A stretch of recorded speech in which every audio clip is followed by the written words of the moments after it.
now starts the Southern Maryland Guitar Guru Show, featuring Dan Harsha and Dan Allman. This week's show, we're highlighting the latest in music, life, and culture. Through different eyes. Yo, yo, yo, this is Dan Harsha, and this is the Guitar Gurus, and with me always is... Dan Alden here. How you doing tonight, bud? Doing good, man. Doing good. How about you? Dude, what a week. Dude, it's not over yet. Dude, unprecedented times we are living in. Yeah, this is historic. Yeah, man. I think by now everybody knows what's happening with the coronavirus and how everything's coming to kind of a standstill in the entertainment industry, man. Yeah. Bars, restaurants, theaters, all have been shuttered by order of the governor. That's this right. This is serious, man. This it has is. never happened before, and no elected official wants to do this. This Right. is like suicide in that world, you know. But Yeah. you got to make some hard decisions because this thing's dangerous, man. And everybody that wants to say that it's not dangerous, we don't know that. You don't know that. You're not a professional, whatever. No one knows. So relax and side on the air of caution. Yeah. Because in the medical field, you don't usually get a second chance if you're wrong. So I'd No, rather you have the don't. best first chance. And if that inconveniences everybody for a while, I'd rather have something to come back to than nothing to come back to. Exactly. Yeah. I didn't take any chances myself. I headed to the doctor the other day for my 3-day-old sore throat I was dealing with. Right. Allergies. Right. But you know what? I know that. Instead of sitting there self-diagnosing or listening to all the hype and the hysteria, if you worry yourself to death, you will get something. Right. Well, dude, 2 weeks ago, I had the flu. Yeah. And I didn't even think about the coronavirus when I was sick. No. But, I mean, mine was hadn't mentioned it yet. Mine was like a violent flu, so totally uncharacteristic of what everybody else has experienced. So Yeah. I don't think I got it like that, but dude, it's scary, man. That's crazy. Yeah. So everybody do their part and, Yeah, wash your hands. be cautious of others and just be mindful of your surroundings. That's all. Yeah, and stop raiding the stores, man. Yeah. Take what you need. What did you do? What did y'all do before this? Right. Did you never have soap and toilet paper at your house? And they're saying 2 weeks. Yeah. It's like, man. Wow. But anyway, everybody just relax like that. But man, Yeah. it's unprecedented times. It's episode 65, the Corona Files. So we're going to be talking to a couple guests tonight, try to get some normalcy going. But it's definitely a modified schedule. But before we get to that, let's shout out to last week's guest. Yeah. David Hamner, Jack McNutt, David and the Dynamos. You guys came on here to promote your shows. This was right when it was all happening, but everything was still open like that. Yeah. So how was the crowds, man? Well, Friday's crowd was pretty decent. Saturday's was not. Okay. Yeah, difference a day makes, Right. And we even were asked to stop an hour early on Saturday night. Okay. And we packed up and gladly took our butts home, and it was the right move. I got you. So yeah, that's how that went. Okay. I mean, so last week we were talking about your shows. It turns out that's the final shows that were talked about until they open it all back up, man. Yeah. So, wow, man, unprecedented times, man. I feel for all the local musicians. I know you do. You're part of that community. Yeah. My heart goes out to you guys. I know this is scary for all the guys that rely on this as your income. Just keep your heads up and just start, That's who I really, really feel for, are the guys that do this for their regular income. That is scary stuff. Right. I mean, yeah, you got your livelihood taken away from you by an order on a piece of paper, man. Yeah. So, I mean, damn, man. It just sucks. But I think Southern Maryland will pull through. Sure. And if we can just get it knocked out in 2 weeks and everybody can get back at it, hopefully it'll be a big pain, but hopefully that's all it'll be. Nothing more, nothing less. Right. But we're with you guys. Wow, man. So, I don't know. So let's go over the schedule tonight because episode 65, the Corona Files, is going to be a little bit different. Originally, we were going to have Higgy on to talk about what's happened officially with everything in the government, but he's got some emergency that just popped up. He's got to run. He's not going to be able to make it. So we're just going to wrap for a couple minutes in that spot. Yeah. But our first guest tonight on the Ollie's Bar and Grill Soundstage phone system is going to be none other than Vinny Bobarino from Outside the Wire. We're going to have him on to talk about everything that's happening in the community, just as a different voice. Just wanted to reach out to the community and have someone on, talk about it real quick. We'll pop him on real quick. What do you think about that? Yeah, that'd man? be great, man. So we'll do that. Then we'll talk to Sean Kirkpatrick for Sean in 60 seconds. And that'll be kind of the basic show tonight, you know? Yeah. Then we're going to come back and we're going to do featured guest one tonight's Keith Grasso. He's an artist, the artist owner of Island Music, but we're going to more talk about his music, what he's got going on. He's got a couple different projects going on, so we're just really going to concentrate on that. We'll talk about, I'm sure we'll ask one little question about the store, but it's mainly focusing on that. Yeah. So we're going to talk to him tonight, see what's happening in this world, catch up with him.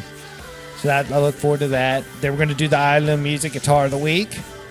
This week, it's that Eric Johnson semi-hollow Strat. What an awesome guitar. Oh, yeah. dude. She's a beautiful thing. Man, it just sung, man. I spent Sunday morning real early up in the morning, man, playing it with no amp, just strumming it. What a treat. Yeah. That was a treat, man. That was a real treat. So we're going to talk Guitar of the Week. We got that happening.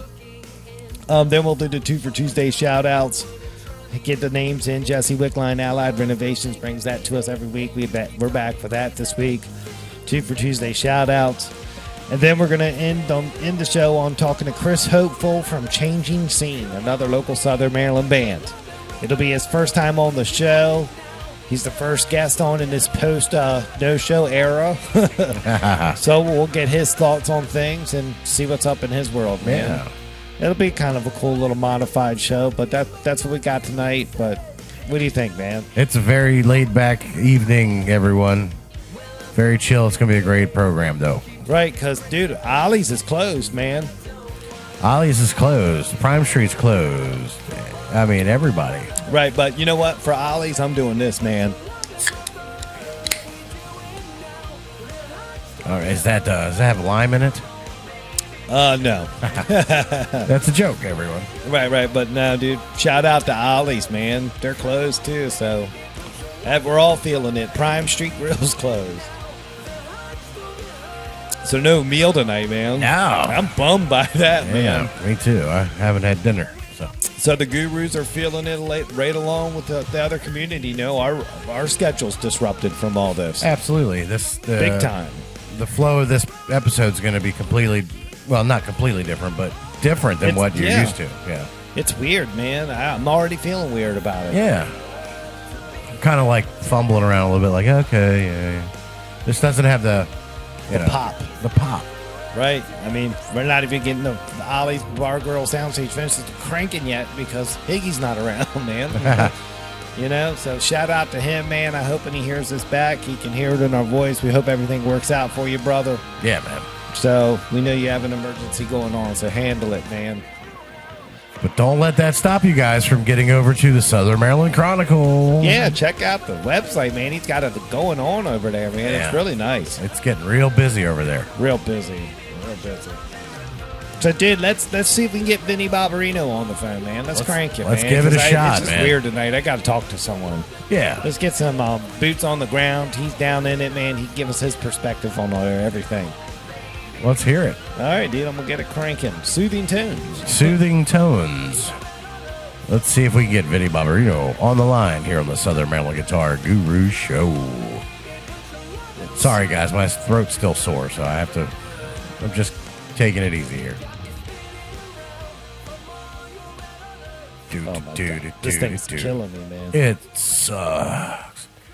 See what happens when Ollie's closes? Yeah, dude. Everything's different, man.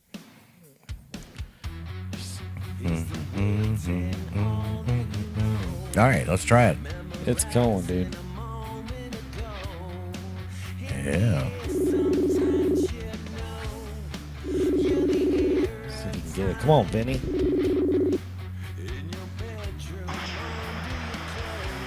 Hello. Hey, Vinny, it's Dan from Guitar Gurus, man. You there, buddy?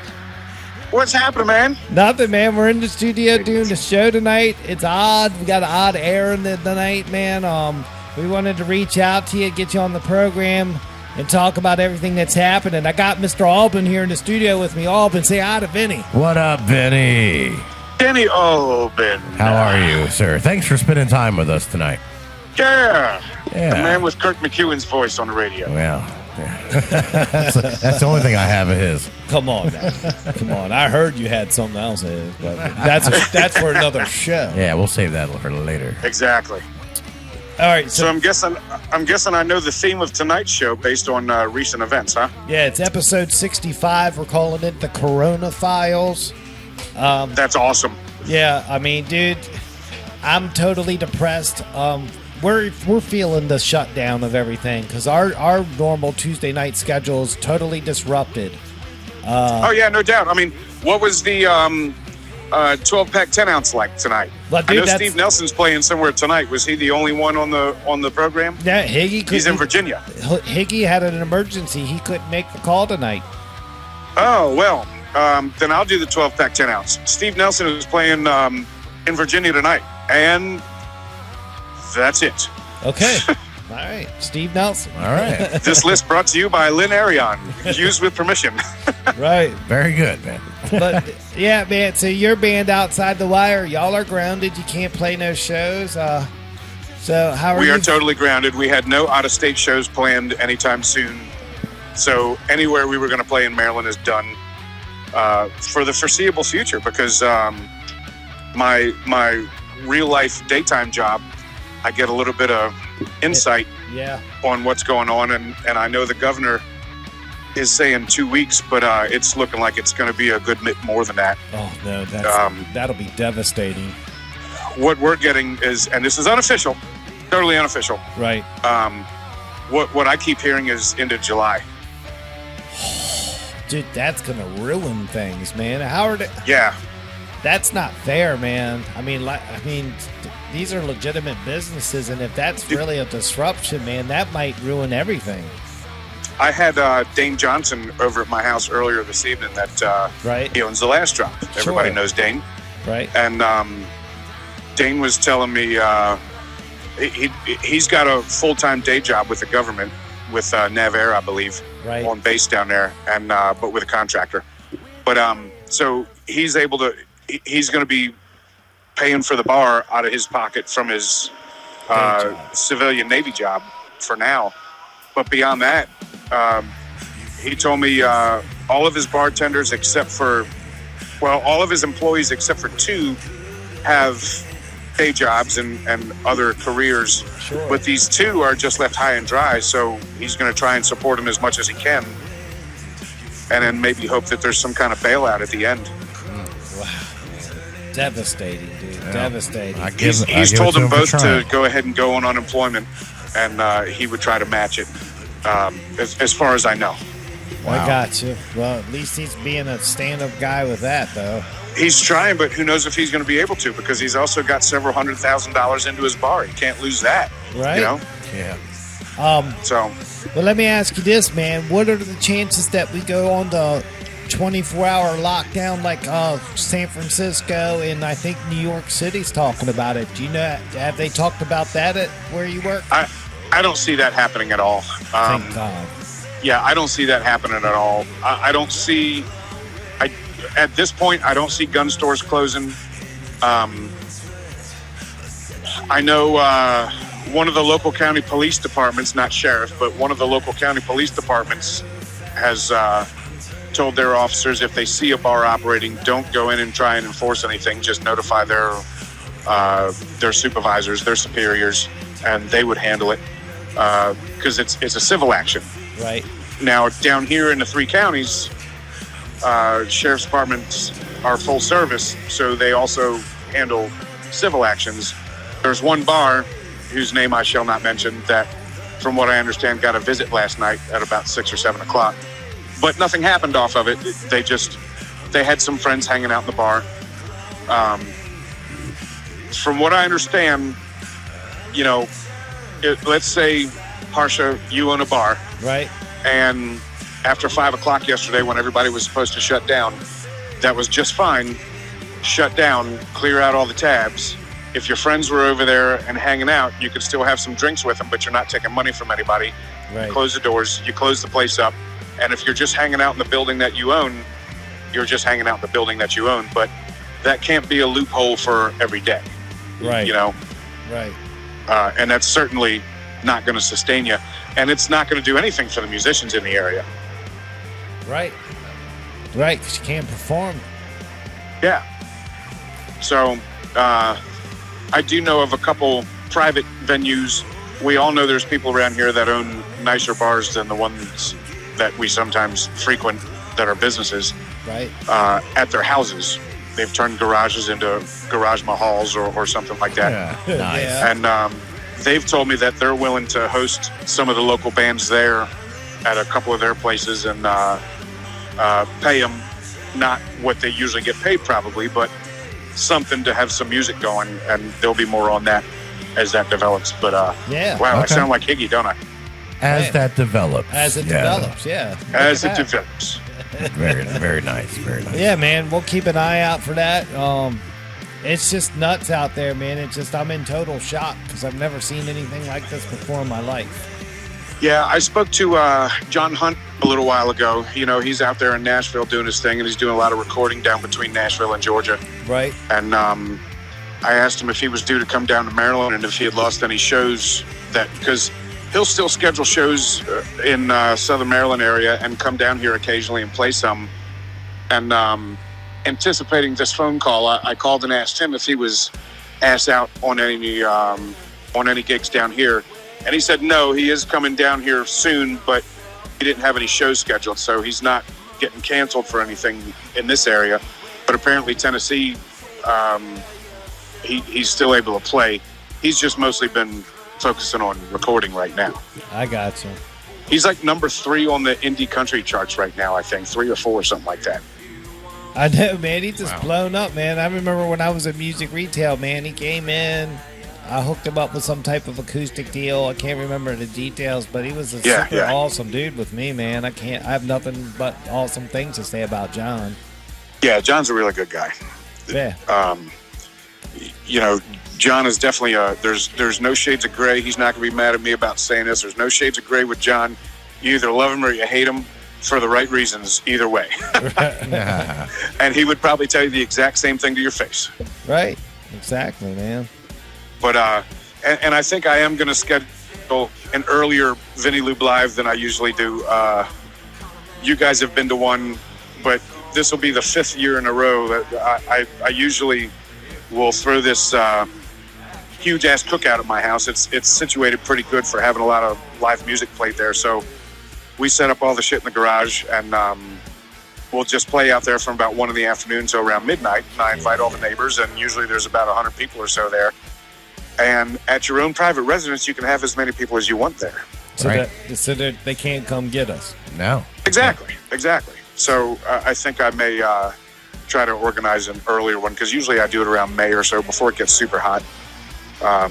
Maybe we'll look at mid-April or something like that to try and throw something together and just get everybody together and jam a little bit. Yeah, hang out. Get their fix. Yeah, it was hot as hell last year. I know that. Yeah. So now I'm down with late April, early May, brother. Let's do it. There you go. Have you guys talked to anyone else? I know I'm not supposed to ask questions when I'm a guest on the Guru Show. There's a guy But, who listens. Yeah. Have you guys spoken to anyone else throughout the country that's affected by this too? I went on Nick You know- Catsource's podcast, Musical Osmosis, and talked about what was happening here on Saturday night. Was it Saturday night or Friday night? So I talked to them. It seems like it's just everywhere, you know, that governors are shutting it down. They're feeling it. Yeah. I saw a meme on Facebook today that said, and it was some state. I'll use like North Carolina or something. I don't remember what the state was. they said in the state of Tennessee there was like 300 live music shows planned for this next coming month, Right. which means 342 musicians are out $222 for this month. That's right. Exactly. Damn. And I see Pearl Jam canceled their tour. Right. And I just got a letter. I've got some badass seats for the Foo Fighters show on July 4th in D.C. Right. And I just got a letter. They emailed everyone. Dave actually wrote up a pretty badass letter. That's pretty funny, but he's canceling his too. And one of the things he said in there was, 5 years ago we did our 20th anniversary show, and I had just broken my leg, and I decided, fuck it, I'm going to go up there and play some music anyway with a bag of bones rattling around on one side, sitting on the throne. This year, we got some people getting head colds, and I got to cancel a tour. I don't know what to do, but we got to do what we got to do. Yeah. Right. Well, dude, it's better to be safe than sorry when it comes to medical shit, man. Yeah, you could die, and that's, I try to cut back on that as much as I can. Yeah, I mean, that's what I said, man. Like, I try to tell everybody, it's like, I'd rather be safe than sorry. Everybody go back to normal. We have a good laugh about it. We overreact. I'd rather have the conversation about how we overreacted and everybody's fine than going, the other way. Yeah. Yeah. So, shit, man. who do you guys got on tonight other than Vinny? I got, after we were getting ready to get finished with you, then we're going to talk to Sean Kirkpatrick. We're going to do Sean in 60 seconds. Then we're going to take a quick break. And then we're going to come back from break. We're going to talk to Keith Grasso. Oh, I love Keith. Yeah. So we're going to talk to him. He's going to bring us up on all this music stuff. We're really not going to concentrate on the store. That is on its own. We'll let him dictate how he wants to do that. But mostly we booked this spot to talk about his music. So that's great, because that's going to be fun. That's great. I'm actually working on a not so secret now side project, because we posted a video last week with Keith doing some covers and some original, and I believe tomorrow we're going to do a impromptu practice and make it a 4-piece acoustic thing with Danny Albin really? on bass. So look at that. And somebody else on drums that will be announced later, but he's a badass too. So it's going to be a fun little side project. Outside the Wire is still going and always will, but side projects are cool. Everybody likes a side bitch, right? No, dude, I'm a one-woman man. Yeah, well. Well, dude, hey, man, thanks for coming on, giving us an update, giving us a perspective from what you do during the day, what we can expect. So, I mean, out of all this darkness, there was a little bit of light there with you saying you don't think that we're going to go to total lockdown. Yeah, I don't see that happening. Not here.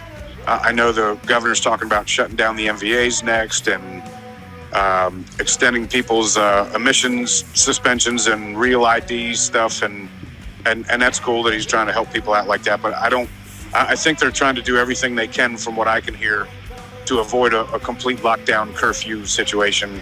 I just don't see how that could work out. Me either. Logistically in this area. So hopefully this thing fades quick enough and we can all move on about life. Gotcha. Cool. All right, bud. Well, dude, we'll catch you next time. Thanks for coming on tonight, all right? Yeah, man, anytime. Thanks for the call. Now I'm a 3-peat on the show, right? There it is, man. There you go. You'll be in studio one day. Oh, dude, I can't wait. That's going to be the ticket right there. I want to go in there and pop some ollies with you guys. Hell there yeah. It is. All right, buddy. Well, cool. Holler at a player, man. All right, we'll see you. Awesome. See you. All right, see ya. There it is, dude. Vinny Bobarino, everybody. That was courtesy of the Ollie's Barn Girl Soundstage phone system via Facebook Messenger phone. Yeah. How about that? Sounded pretty good. Sounded pretty damn awesome, dude. Yeah. Hey, dude, we're just gonna crank out another call. Let's get Sean on, dude. We're just gonna take them back to back, dude. Let's we knock this might as well. motherfucker out tonight, man. Let's get it done. It's episode 65, the Corona Files, man. Let's get Sean on the phone. That's crazy, man. Sean in 60 seconds, right here on the Southern Maryland Guitar Guru Show. Right, here it is. It's ringing, dude. We're gonna lock in the signal, get him on the phone, see what's happening, and see how bummed out he is. Good evening, gurus. Hey, Sean, what's up, brother? Nice. What's going on, fellas? Oh, dude, it's just I'm just in utter shock about what's happening in the real world right now, man. Is this still the real world? It's the new real world. Right, man. I don't think we're in Kansas anymore. No, sir. Dude, it's episode 65, the Corona Files. We're talking everything with this virus and how it's disrupting everything that we do, man. Everything's been disrupted, man. Yeah. I mean, I'm sitting here, fucking counting toilet paper and filing for unemployment. Wow. Trying to figure out how many shits I can take before I run out. Damn. You gonna be all right? Yeah, I'm fine. I'm just fucking around making jokes. Okay, I'll just make sure. I'll bring you some paper if you need some paper. Yeah, I need some shit paper, son. Dude. So, dude, did you get to play this past weekend at least? Yeah, actually, I think we were the last band to play at Maryland Live before the shutdown happened. We played there Saturday night, and then it was Sunday when the announcements were made by Hogan that they were shutting everything down. What was the crowd like on Saturday night? It was actually pretty good. I was very surprised. I mean, Maryland Live, when you play there, is more kind of like just people kind of floating in and out, so it's never really that great. Right.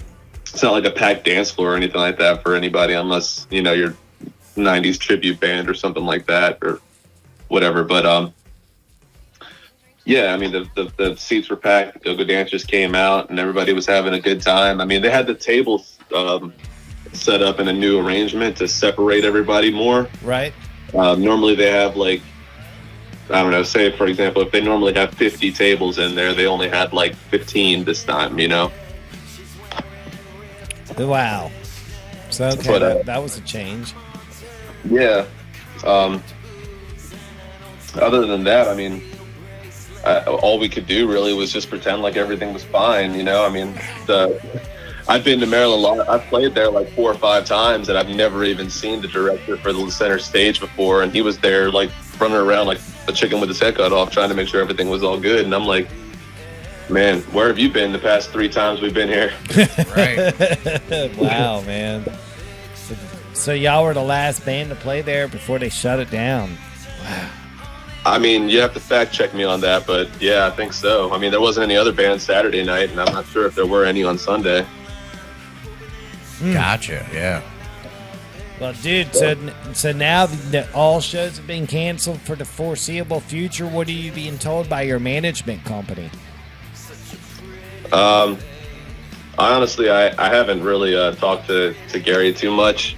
Aaron's usually the one who deals with all that, but from what the information has trickled down to me is that, I mean, everything in Maryland is shut down, so we're not playing anything in the foreseeable future.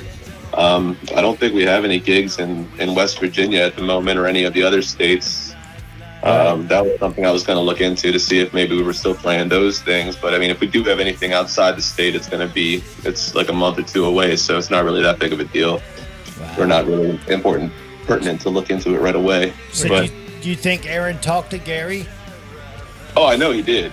Shit. I know that they've been on the phone, and like, dude, the band group chat has been blowing up and stuff like that. But I mean, as soon as I heard everything was canceled, man, I just feel like I've just been in a haze for the past 2 days, man. Like, it's not so much about losing, my fucking livelihood or anything like that. It's just like I go crazy. I get like, if I can't perform, if I can't play my instrument, or I don't even have a practice space or nothing. So it's like I need to entertain people. So I mean, we've been talking about setting up a live stream video or whatever to put on a concert in the near future. And I mean, we're putting up our lights and doing some production work and getting in the studio and just adding stuff to the show, using the time wisely, so that when and if we do get to come back with all new material and a whole new shebang.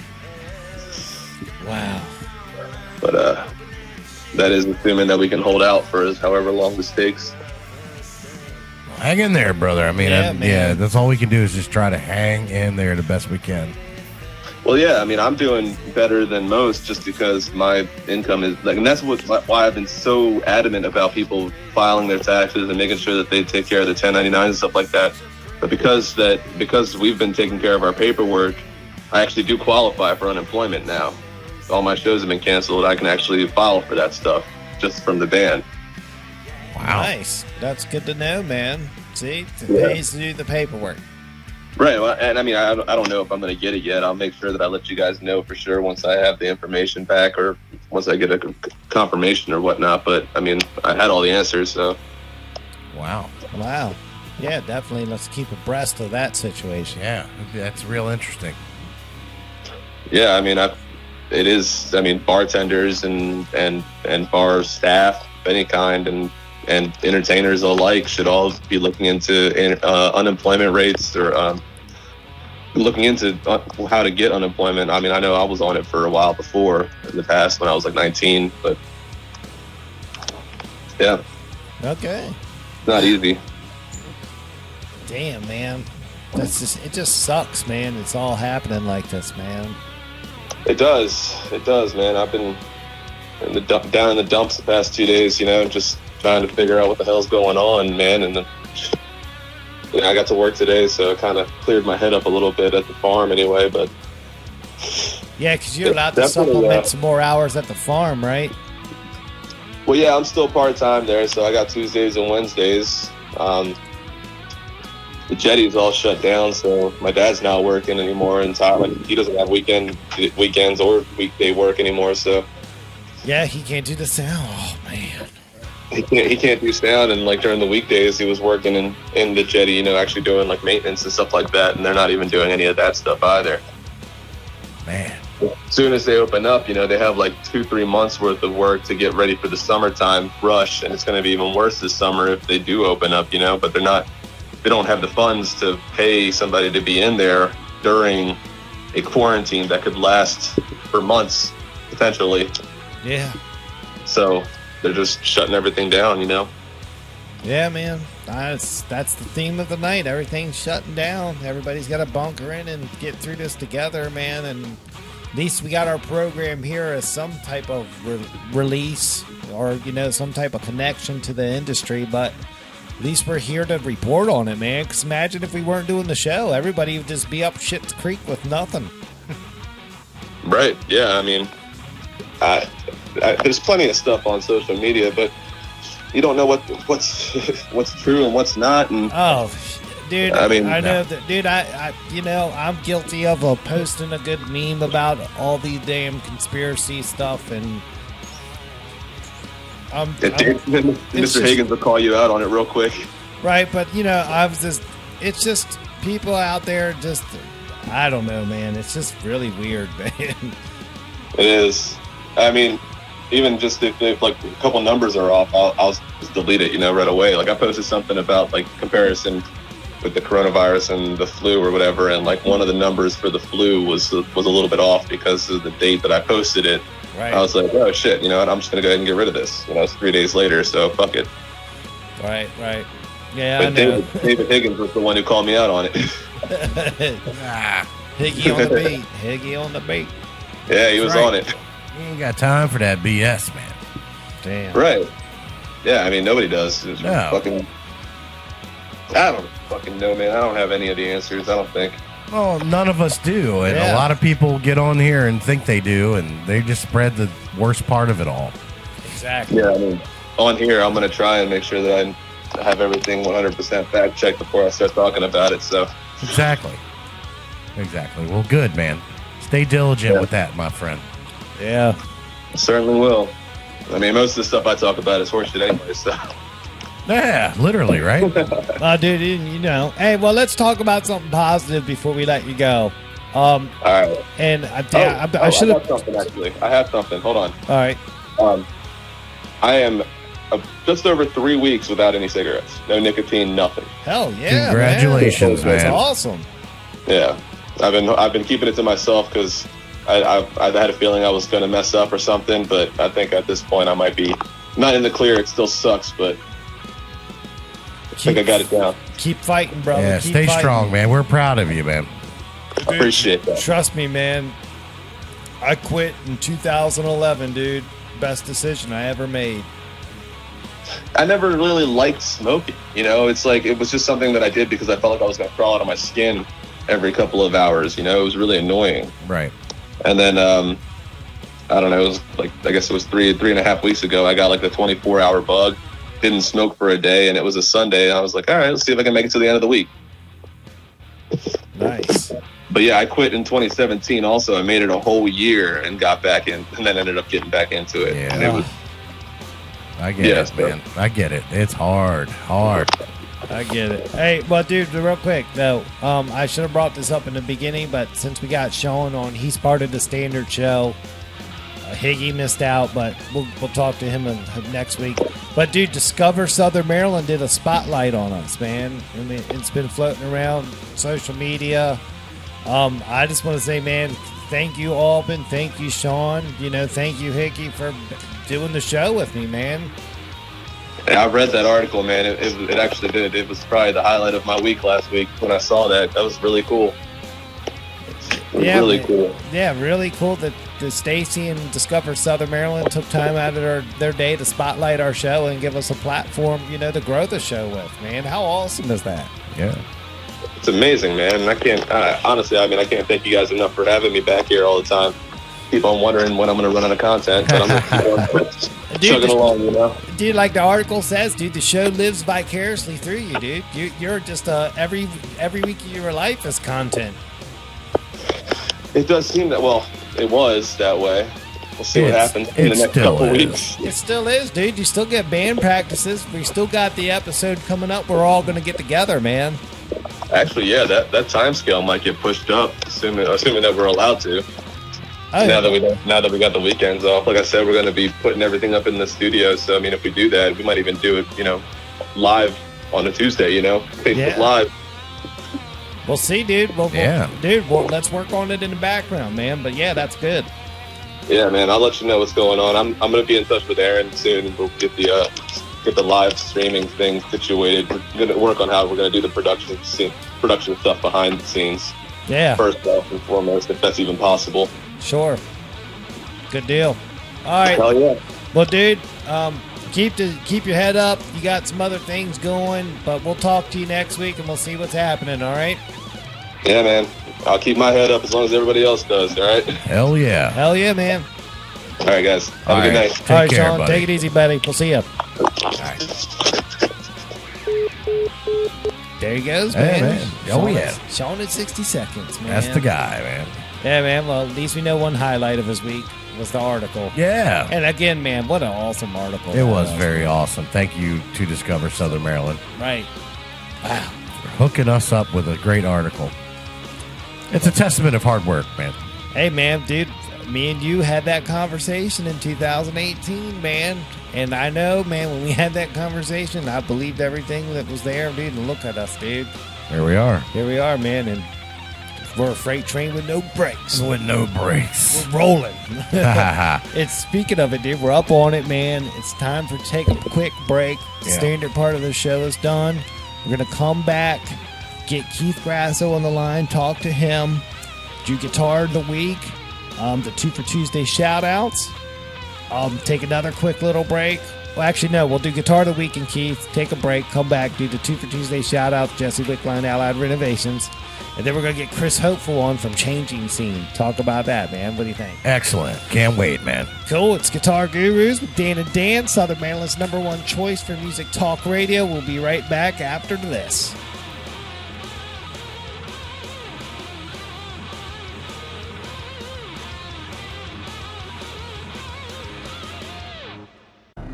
Yo, yo, yo, Alban, let's talk construction. All right, Mr. Harsher, what's up? Our good friends at Allied Renovations can offer the best value when it comes to replacing your home's exterior, whether it be your roof or facade. Did you know that? How does he do it? Streamlined operations. Jesse and his team have been part of the roofing community since 2015. Did you know that? Really? Yeah, Jesse has some of the deepest roots in our community. Did you know that? Why does that matter? Because you don't have to worry about the here today, gone tomorrow contractor schemes that are out there. Well, you know he's going to be around. That's some great stability. Yes, it is. So if and when the time comes, your home needs help with its roof or facade, please don't forget to contact Jesse Wickline at Allied Renovations.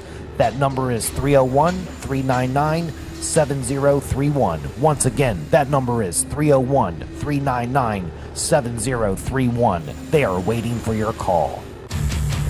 Tattoos last forever. They're a permanent statement about your personality and style. Do you want to spend the rest of your life with ink that looks like it's been done by some junior apprentice?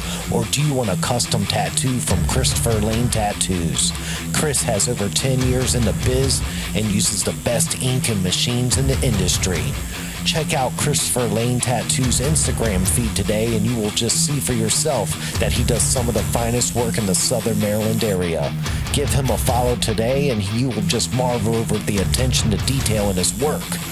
Christopher Lane Tattoos on Instagram is your start on a pathway to tattoo bliss. Book your appointment through Christopher Lane Tattoo's Instagram private messaging service for an exclusive bonus that only Guitar Guru listeners are eligible for. Follow Christopher Lane Tattoos on Instagram today.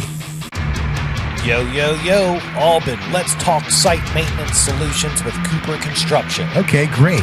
Why are we outside? I wanted you to see how Cooper Construction's handling my site with the installation of my new septic tank system. Oh, I'm loving all this heavy equipment I'm seeing. You need this kind of equipment for this type of work. You say, do you? Yeah, man. Cooper Constructions offers complete site solutions for septic tanks and mounds, lot clearing up to 3 acres, and most importantly, stormwater management. Okay, let me get this straight. Cooper Construction offers site maintenance for lot clearing, septic systems, and stormwater management? You are correct. Does Cooper Construction have all the credentials needed for this type of work? Yes, they do, my friend. Cooper Construction has over 20 years experience in the construction world. How do we get a hold of them? That's easy. Just dial 301-683-7766 and ask for a site visit today. Again, that number is 301-683-7766. Give them a call. You can also reach them on the web at buildwithcooper.com. Cooper Construction. From site to site, they will treat you right. What's up, y'all? This is Sam Grow, and you're listening to the Southern Maryland Guitar Guru Show. The Southern Maryland Guitar Gurus, the only guys that would do a live broadcast from Dog Patch. We see each other through different eyes. Oh yeah, we're back from break. It's the Guitar Gurus with Dan and Dan, Southern Maryland's #1 choice for music talk radio. Mr. Albin, how you doing tonight? I couldn't be better right now, man. The dude, we're cranking along. For everybody out there that's joining us for the first time, this is the Guitar Gurus, man. We do music talk radio. That's what we do. Yeah, as in our featured article on Discover Southern Maryland, Music Talk Radio is our little version of talk radio that spotlights on the live local music scene of Southern Maryland. Yep. And right now, our whole music scene's in pause. It's in limbo. Everything's shut down. All the restaurants, all the bars, all the venues have been ordered closed by the governor of Maryland. And it's pretty devastating, man. Yeah. There's no shows to report on this week. It's very odd. It's never happened before. Yeah, I mean, we're going to get the Ollie's Bar and Grill soundstage phone system cranking in just a moment. We're going to get Keith Grasso on the line. But, man, before we do that, I mean, Ollie's is closed. I couldn't go get the beer, so I just got to do this in their honor, man. I'm thinking about Ollie's, man, because all the fine people there, they're out of work. Yeah. That's a shame. Everybody everywhere. It's just, man. Insane, man. Insane. So we're just thinking of those guys. It's episode 65, the Corona Files. We're seeing how this how it's all impacting. And I believe our next guest, our first featured guest tonight, Keith Grasso, the owner of Island Music Company. We're going to be talking about a lot of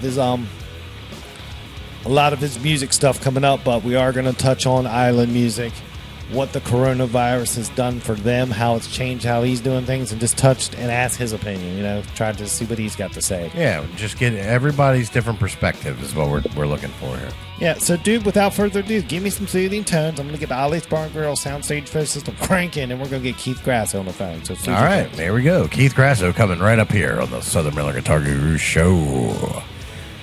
It's episode 65, everyone. Here we go, dude. We're locking in the signal, man. It's real cool. We're going to get Keith on. Hello? Hey, Keith, it's Dan from Guitar Gurus. You want to go on the air? Yeah, absolutely. Hey, Dan, it's good to hear your voice. Oh, man. Well, thanks, bro, man. dude, thanks for coming back on with us. We're in unprecedented times.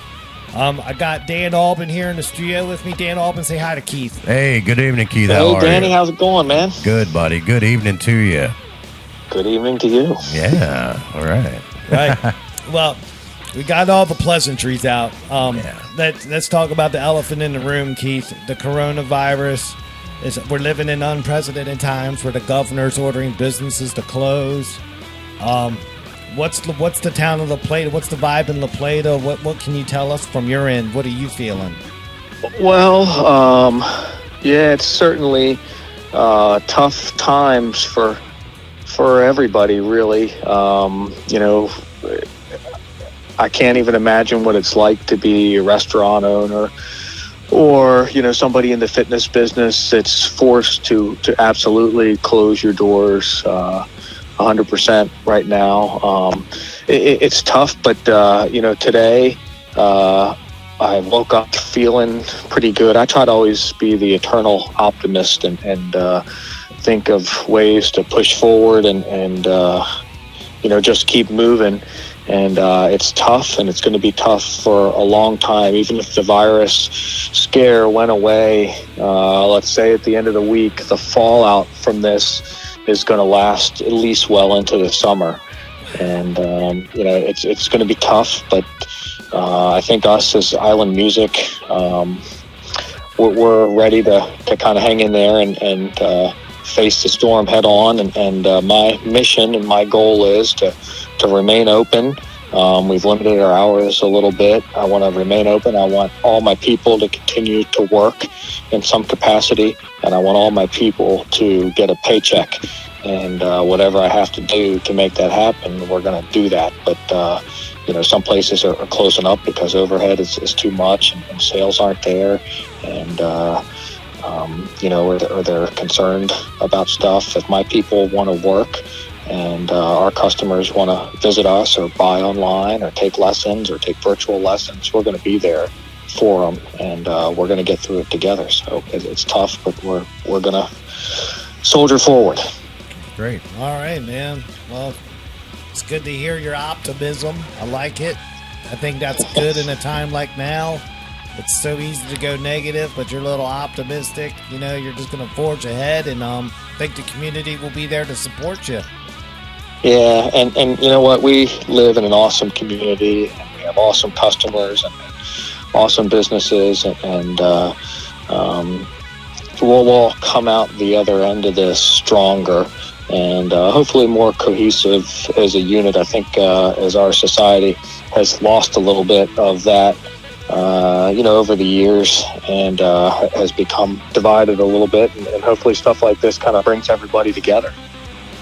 Yeah. That's what we're hoping to see. We had Vinny Bobarino on earlier tonight. And, oh, my buddy. Yeah. So he's talking about getting the Vinny Lou Live cranking a little bit earlier, because personally you can congregate a little bit more than what they're saying, so we won't have no legal issues. But that's what he wants to do. Good dude. Yeah, absolutely. Vinny and I have jammed together a couple times, and you guys actually set that up, if you remember. We happened to sit down together at the Guitar Guru's tent at Rocktoberfest, right? Right.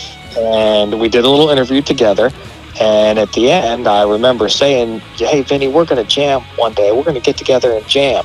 And we made it happen, and we've jammed a couple times, and it actually sounds awesome. We seem to fit pretty well together musically, and it's something that I'm actually really excited about. Sweet. Well, dude, we'll use that to transition into why you were coming on the program tonight when we set it up in the first spot. We want to talk to you about your music, man. So this is your time. Let's hear your musical journey. Sure. How, why, when, what do you got planned, and describe your sound at the same time. Yeah, totally. So I am right now like two different people, kind of. Sure. So I have anybody that knows me knows that I am a huge rock guitar guy. Right. And Eddie Van Halen is my absolute inspiration and the reason for everything that I've done since I was 7 years old, probably. So I have that side of me which has never gone away. I was talking to somebody on the phone last night. You guys have probably seen him online. He's kind of like a YouTube sensation. His name is Liquid Charlie. I actually got hooked up with him and Adam from FU Tone at the same time. So Liquid Charlie is like a YouTube sensation, and he does modernized Van Halen instrumental covers. And they are awesome. If you haven't seen them, you should get him on the show. All right. So anyhow, he and I, because of our Van Halen nerdness, spend hours talking about Van Halen, right? Okay. And it's funny to think that I've been listening to some of these same albums and playing some of these same albums and trying to learn Eddie's playing on these albums for over 25 years. Wow. And it never gets old and stale. You're always learning something new. Right. So there's, that is one side of my playing and who I am as a guitar player. Because really, I think a lot of times people forget, because of what I do with Island Music, that first and foremost of anything, I'm a guitar player and a musician, right? I wouldn't even ever been in this to begin with. That's what I wake up thinking about, just like you guys. I think about gear, and I think about tone and learning new stuff and playing and jamming with people. That's what I think about. And so that's one side of my playing. And then the other side of my playing is more a kind of acoustic singer-songwriter, kind of almost folk kind of thing. I've really gotten into the song itself, and chord changes and melodies over chord changes, and trying to come up with the perfect change and the perfect song and the perfect hook and everything, which is totally different from the Van Halen shredding and guitar pyrotechnics kind of thing. Right. So it's I almost think of myself as two different guitar players, really. I get it. I understand that. Depends on what day of the week it is what I'm into. It's like a roller coaster of emotions is my musical taste. It really is. Like one day I'm jamming Zeppelin, the next day it's like, 90s, then, it could be anywhere, man. I just, whatever takes my soul that day, Yeah, and that's cool because that makes you such a well-rounded musician, and, you have an appreciation for so many different things and so many, so many different walks of life, and can really pick up with anybody, jam and play and stuff, so that's cool. Yeah, man. So let's ask you this. If you were going to set up shop and play a show tomorrow, what gear would you bring to that show? Well, am I rocking shredding, Keith, or my acoustic singer-songwriter? The shredder's easy because I know you're a Van Halen fan, and I know you'd bring one of your EVHs, so I know that. But give me the acoustic setup, because that'll give us a lot about your personality, because I found out about acoustic instruments really they extrude people's personalities. So what do you bring into those shows? So my main guitar for probably the last year and a half has been a Gibson J45. All right. And it's plain Jane. There's nothing like fancy about it. It's not fancy inlay or it's not blinged out or anything, but just something about that guitar I just gravitated to, and it just fits in terms of the sound that I have in my head. It's mahogany back and sides and spruce top, and it's got the LR Bags pickup in there, which I think sounds really, really good. Right. It's just something about it. It's not even a cutaway, and it's just something about it that I just love. So that took me on this journey of Gibson acoustic guitars. So I have a Hummingbird, which I don't really use as much. I haven't bonded with it all the way. And then I just bought, because I wanted to complete the trifecta of Gibson acoustics, the other famous one to me is the Dove. Right. So I just found a 1972 Dove that I really love. It needs some work, so I'm going to have Dave kind of go over it, but I don't want to part with it out of my hands to give to Dave to work on for a while. So those are kind of my main ones. I also have a Taylor 322, which is an all mahogany kind of smaller body guitar. Okay. That I use for all the Atlantic Light shows, which is a kind of like an acoustic cover band, do 80s and 90s and 2000s acoustic stuff with one of the guys at the music store, Matt Silkworth, who's a real talented singer. So that seems to fit for that project really well. But yeah, most of the time, 90% of the time, I'm strumming my J45. Love it, dude. That's a working man's guitar. It's good stuff. That is, yeah. It's good stuff. And it's really funny. I got it, tried to keep it like pristine when I first got it, right? Right. As I was trying to keep everything like kind of nice, you know? So I have 2 lab puppies, and I keep it on a stand in my bedroom because I play it like every second. One thing about me is the entire time that I'm home, no matter what I'm doing, if I'm doing the laundry or cooking or whatever, I have a guitar in my hands. Yes. Like I walk around playing guitar, like exercises and chord changes or whatever. It's just what I do. It's the same thing here, brother. Same thing. Yeah, I think us guitar players have a way of doing that. Yeah. But so it's sitting on a stand in my bedroom, and it's like 15 minutes before I have to leave for work in the morning, and I'm playing with the dogs, and I have a tennis ball, and I drop the tennis ball, and it rolls under the stand of the J45, okay? So the lab puppy walks up to it and takes her paw and scratches down the front of the J45 as if she was like digging the ball out of it. And my heart sank. And it only left 2 little marks on there. And at first I was like totally saddened by it. And, you know, man, I can't believe this. Maybe Dave could fix this. But then I thought about it and I was like, you know what? Like, this is a working guitar. I play this thing every day. I want to take it out and play it at more gigs, and if things are going to happen, it's going to get dinged and scratched. This is just the first one, and it's a pretty good story, right? It's not like I, drunkenly smashed it into the stairs or something like that. So it was a pretty drop good it in story. the parking lot of Waldorf Ford during a hot day, yeah. Or you could do that, yeah. So I've totally let go of it now, and it's got a lot of scratches and dings and some wear, but I think it makes it cool, and it makes it have more mojo. So That's right. Remember, boys and girls, don't play ball in the house. yeah. I'm always telling my daughter that. I should have listened to my own advice. Right. I get it, man. Them dogs can be crucial. Especially labs, man. They just get in everything. They just tear everything up. All right, man. So, out of all your years playing out live, give us some of your frustration and live performances. You know, the guys that are tuning into our program, they're just trying to get their feet wet. They're still getting out there, trying to get used to playing live. Like, what kind of little advice can you give these guys a heads up when they finally do get on the stage? I would say don't get rattled too easy. Every gig, you're going to have something not go exactly right. You're going to have equipment failure. You're going to have, sometimes you don't have a good crowd. Sometimes people aren't interested in what you're doing. Sometimes your music isn't the right music for the venue, or you're going to have, somebody's going to mess up a spot, or you're going to mess up a spot, and try not to take it too seriously, and try not to let yourself get rattled too easy. You got to remember that all this is fun. Even if you are getting paid, you're doing this because you love it. Right. And just learn to laugh it off and laugh at yourself. I've had some hellacious gigs over the years, and I've had some major Spinal Tap moments.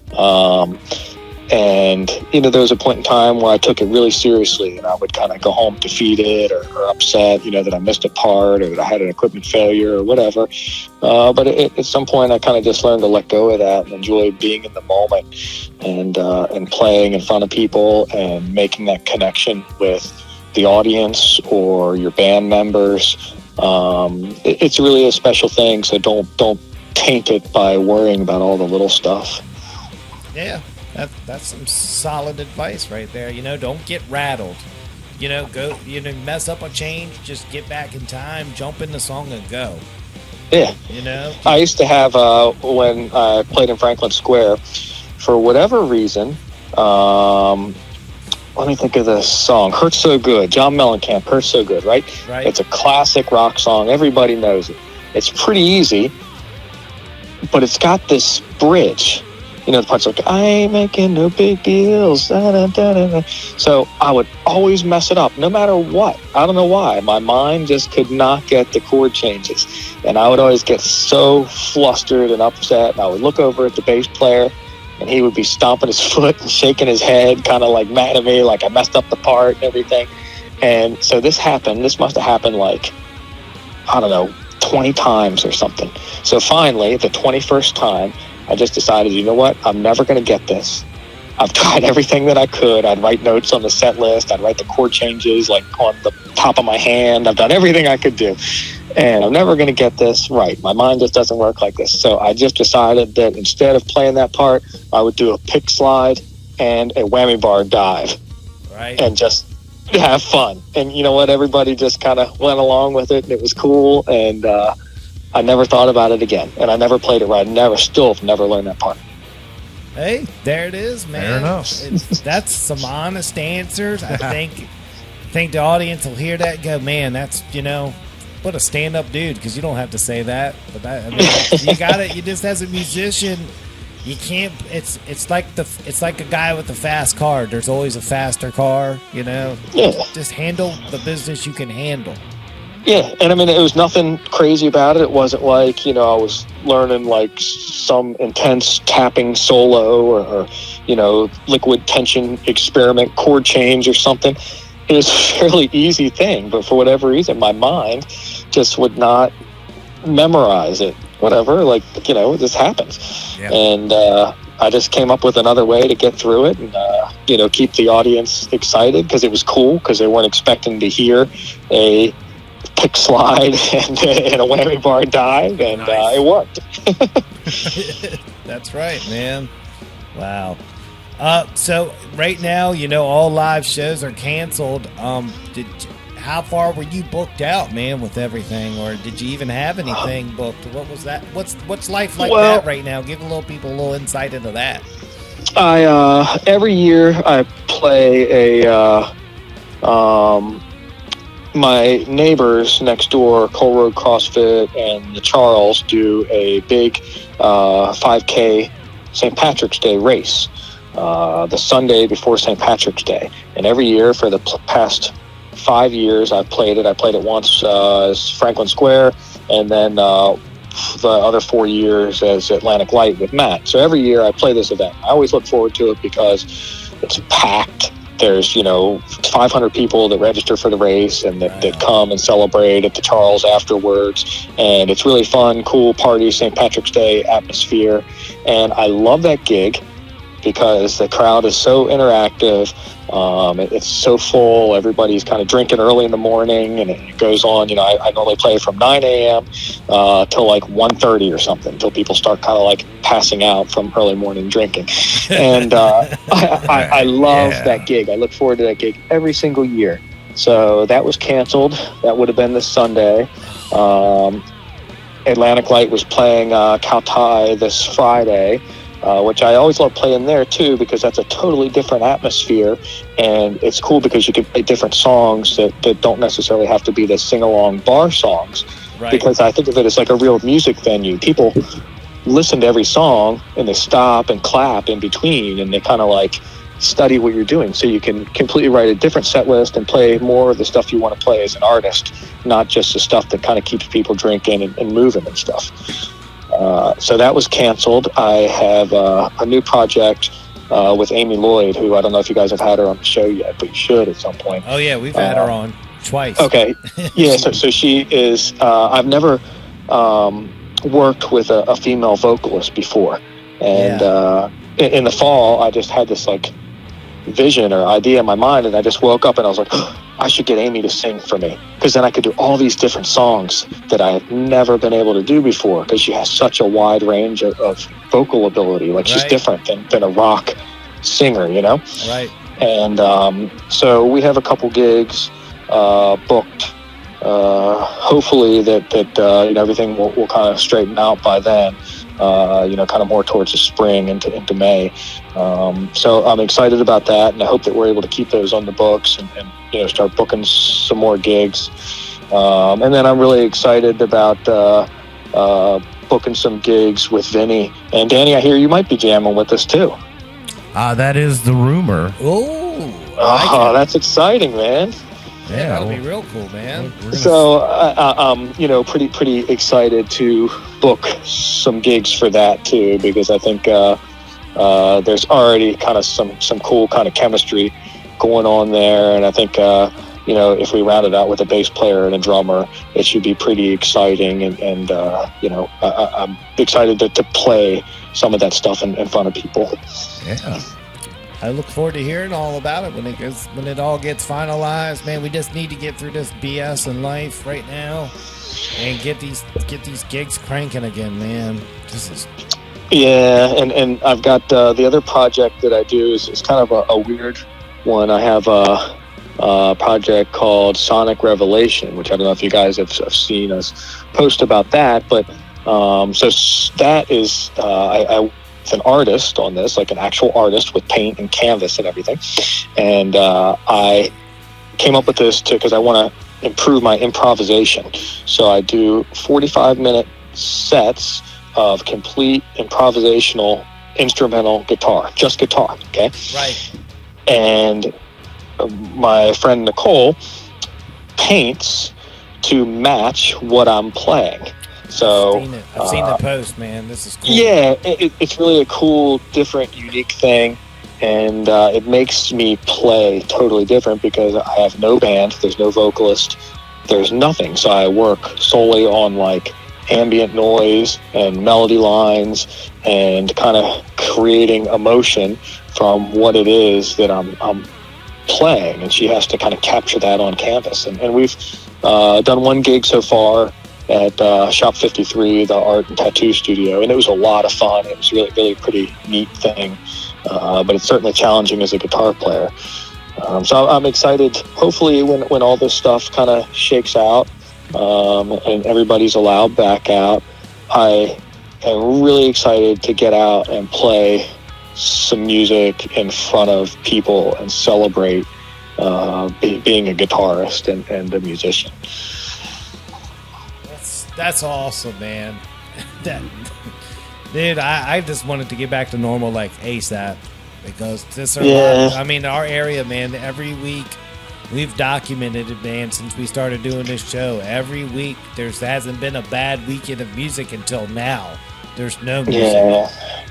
It's it's a shame, and I certainly understand it. And I want everybody to be healthy and safe and come out the other end and be okay. And I think everybody will, but it's certainly hard on musicians, especially those that make their living and depend on this money, gig money for rent or for their mortgage or to feed their family and stuff. Yeah. I feel for them and hope that it gets back together sooner rather than later, and gigs start coming in, and maybe the industry, because the weather will have broken and people will be ready to go out, that maybe there'll be more gigs, and maybe there'll be higher paying gigs or something. I don't know the answer, but I'm hopeful. Yeah, we're here we're praying every day, man. Very, very unprecedented times, man. Yeah. Well, dude, you've been a champ tonight, brother. This has been a great... Yeah, thanks for having me. Yeah, it's been a great interview. We won't do the best gig, worst gig question until we get gigs back playing. I'll tell you what, if you have a minute for a quick bad gig story. Sure. Yeah. Always. We'll end it like that. So give us a bad gig, This is story. a pretty epic bad gig, okay? And it's not necessarily the gig was bad. I don't mean to say it like that. Not that the venue was bad or anything, but it was kind of one of those things where if something could go wrong, it went wrong. It was very Spinal Tap, right? Right. So let's see, it's probably about 4 or 5 years ago. Franklin Square was booked to play Saturday night at the fair. Okay. And it was growing up around here. Saturday night at the fair, like headlining the fair, was like Woodstock or something if you were a kid, Right. Like it was like a cool thing to play. So they put it out in the paper, and it was Franklin Square live at the fair on the main stage at 6 o'clock or something. So we're like, okay, cool. So we get there, and they're like, okay, well, the main stage this year isn't going to be that like concrete area where everybody thinks the main stage is with the bleachers and everything, you know, where you are used to the main stage. Like, it's going to be over here because it can hold more people. It's going to be in the equestrian center area. So I'm like, well, that's great, but everybody thinks that we're going to be over here. And like, oh yeah, and by the way, you're going to start at 5 o'clock instead of 6 o'clock. So like, but how are we going to tell everybody that we're over here on this other stage with this little bit of time? Like, oh no, it's okay, people will figure it out.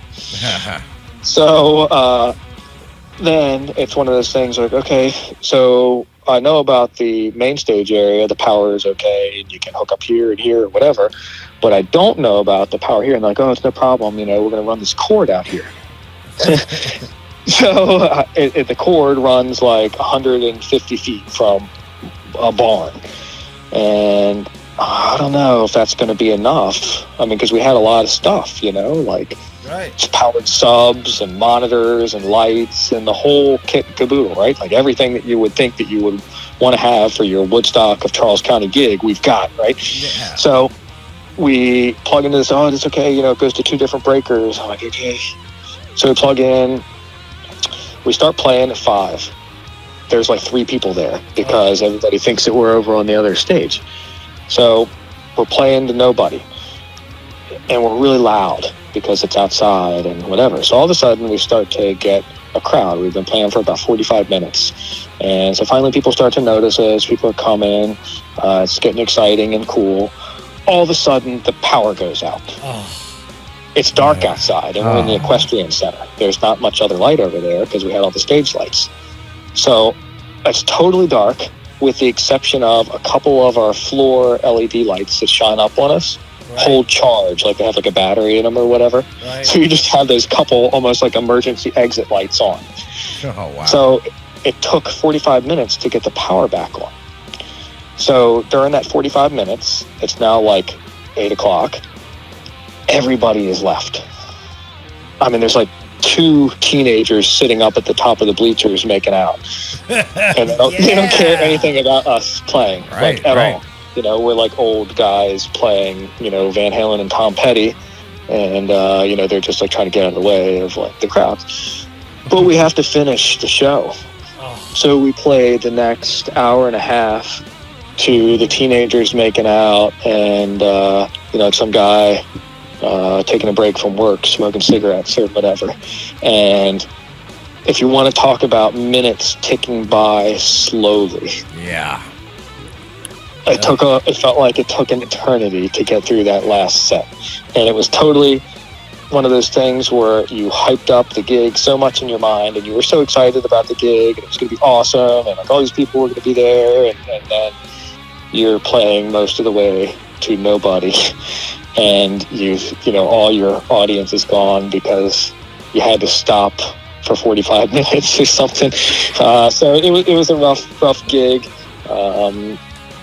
It was cool to be able to headline the fair, but it wasn't what it was supposed to be in my mind. Oh man, that's a shitty gig right there. No pun intended. But just like the advice that I gave earlier, don't take yourself too seriously and have a good time. I remember towards the end of it, I was doing like jumps off of the risers, like old school Van Halen style, to you know, start songs and seeing how far my wireless would work by running out into the bleachers and you know, playing Happy Birthday to the one guy out in the audience at blistering volume, you know, in all pinch harmonics or something. So it was awesome. And, you know, we ended up having a good time. It was fun, but it wasn't what we thought it would be. So there you go. There's my bad gig story. I love it. That's great, man. Thanks for sharing that with us. Yeah, man. Well, dude, Keith Grasso, thanks for coming on the program tonight, man. Absolutely. Thank you for having me. And let's plan to do it again in celebration when everything goes back to normal. Let's think of something cool to do to kind of throw a party and celebrate all the awesome musicians that we have here in Charles County and the surrounding areas, and kind of thank them for being here and obviously supporting island music and letting me jam with them and all that kind of stuff. Let's think of something cool to do together. Dude, love that. I got an idea already, and I'll tease it to you guys, and we'll talk later. We got the show's mobile rig. We could come set up shop at Island on a Tuesday. That would be cool. So, we ought to just do a welcome back music into Charles County.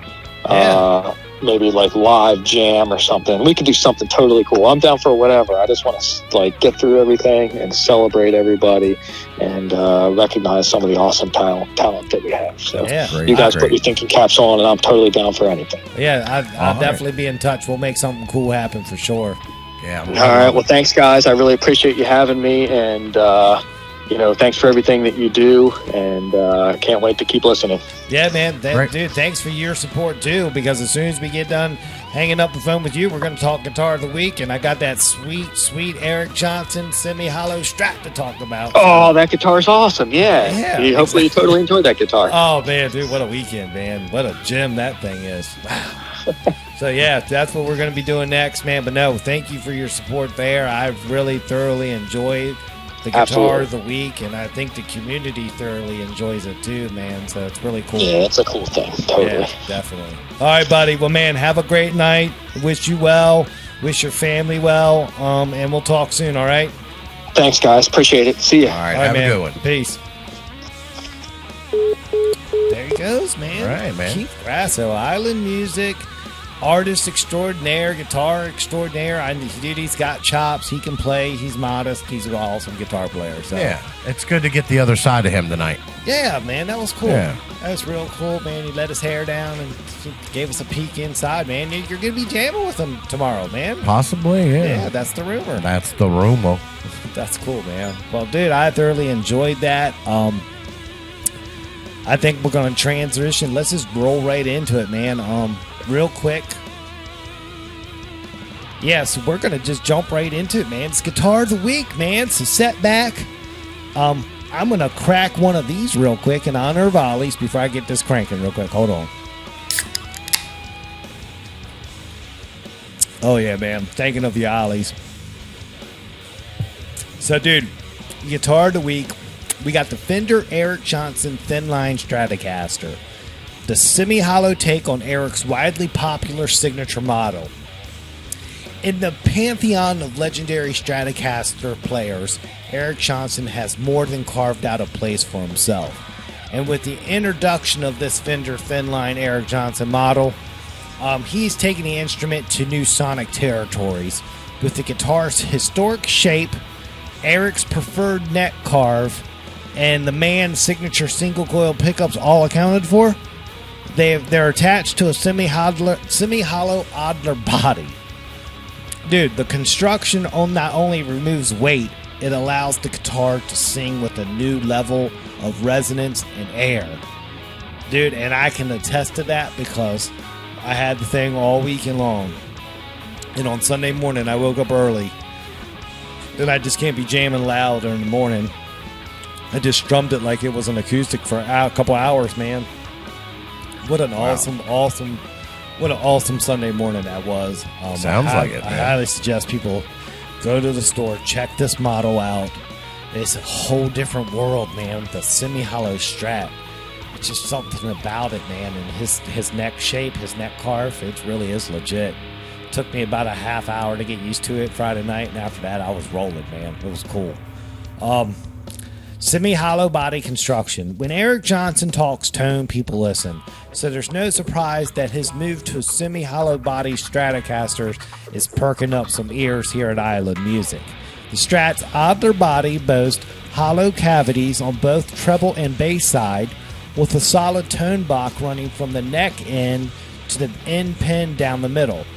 So if you're ever experienced that top end detail and woody character that semi-hollow construction adds to your tone, you'll understand what this instrument is capable of. All completed with an elegant-looking F-hole along the guitar's bass side. Awesome. It is. Awesome, dude. And the two-tone sunburst color, that's my favorite Fender color. Two-tone or three-tone sunburst, that's just got that fine grade of furniture look. That's what completes a guitar to me. I also have some other colors, but like that's my favorite. What a treat this guitar was, man. Dude, Eric Johnson's signature single coils in it. Eric Johnson possesses some of the most awe-inducing, clean, and driven electric guitar tones out there. It's his ceaseless quest to the perfect sound that has led Fender to release his signature set of 3 single-coil pickups.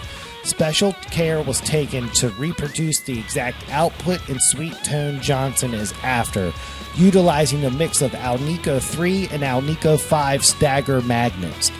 And the Eric Johnson Strat pickup set boasts a hotter bridge pickup to ensure you have an imbalanced signal across all 3 pickup switching positions. So you know what I'm saying. When you dive the pickup selector on a Strat to treble, it gets real trebly in that one position. Right. But the way they do it, man, it sounds really good on this model. Yeah, and he knew what he wanted, and they put it together. Yeah, you're not gonna BS him, dude. He'll knock that out real quick. So you heard me talking about the neck earlier. Let's talk. This is an eminently playable neck.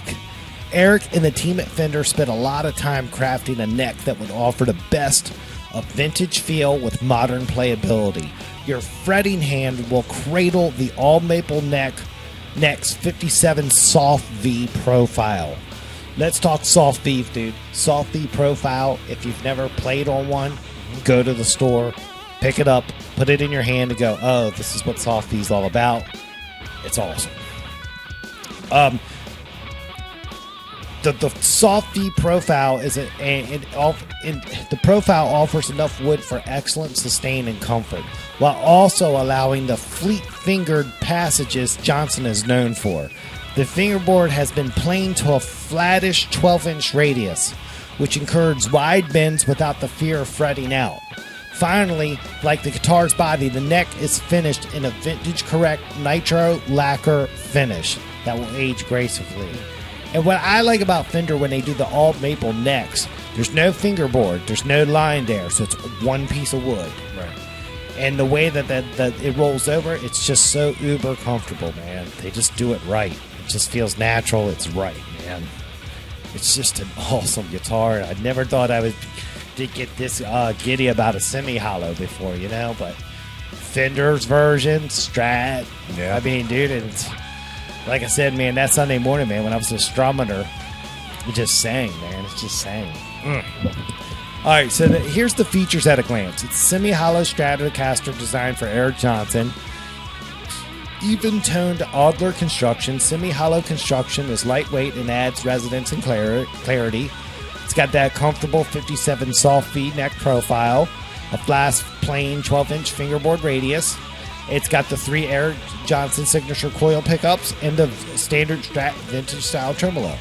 That's the features at a glance, you know. That's the model. Highly, highly awesome model. Yeah. What I liked about my picture set this week is I usually don't take pictures of the back, but I took a picture of the back of this one where the springs of what the tremolo was, because you can see there was no screws ever drilled into it, so there was never intended to be a cover there.